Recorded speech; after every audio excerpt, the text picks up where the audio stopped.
They break in. It's usually organized crime that's behind stealing this information. Not into our homes. And they sell it on the open market and allow access and credentials into people's accounts. They sneak into your bank account by stealing a virtual key from your purse or your wallet. It's big money. And we usually don't even know they've robbed us until it's too late.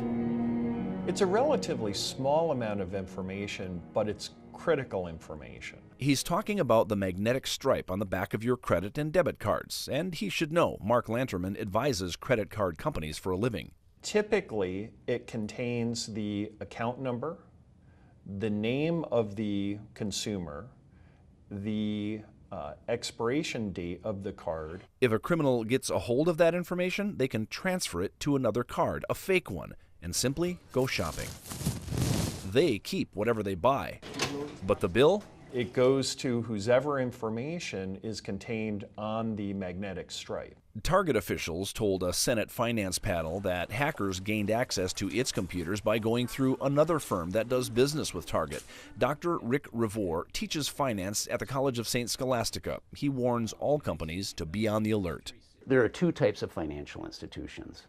The ones who have already lost money due to the credit breach and those who will. That is a sentiment shared by almost all financial fraud experts, predicting more security breaches are coming. I don't think it's going away at all. Bob Cedergren leads the National Financial Forensic Practice for the Wipfli accounting firm. He lives here in Duluth. It's going to be a bigger issue and a much larger issue. Both he and Dr. Revore say the magnetic stripe cards we use in the U.S. are years behind other countries in technology. Europe is probably a decade ahead of us. And in fact, the technology became prevalent in 2002, starting in 2002, and is widely used just about everywhere except the United States. In Europe, they widely use the chip and pin technology.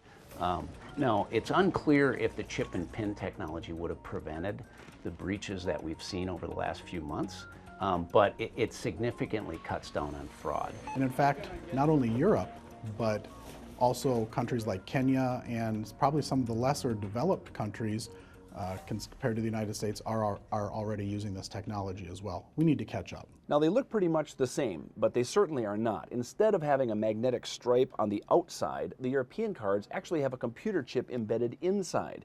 You never have to give your card to anyone. You simply wave your card over a computer chip scanner. It never leaves your hand, and only you know your PIN number. Hence, chip and PIN. Chip and PIN is by far much more secure. We know the PIN number. Nobody else has to know the PIN number. Signatures don't even get, looked at anymore when you sign things.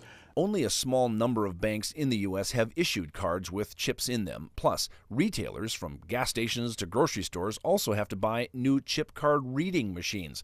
Until they do, new computer cards can't really be widely used. There's a cost, think of all the card scanners. Every gift shop that you go into, every restaurant, every retailer, they need new machines.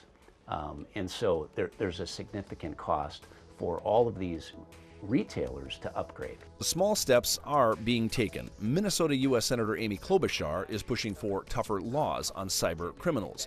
And both she and Senator Al Franken are leading the charge for faster nationwide implementation of this new technology. If anything, we've learned from this major breach that we can no longer do nothing, that we have to take action. The U.S. has 1/4 of the world's card transactions, and yet we are victims to half of all card fraud. First of all, I think on those,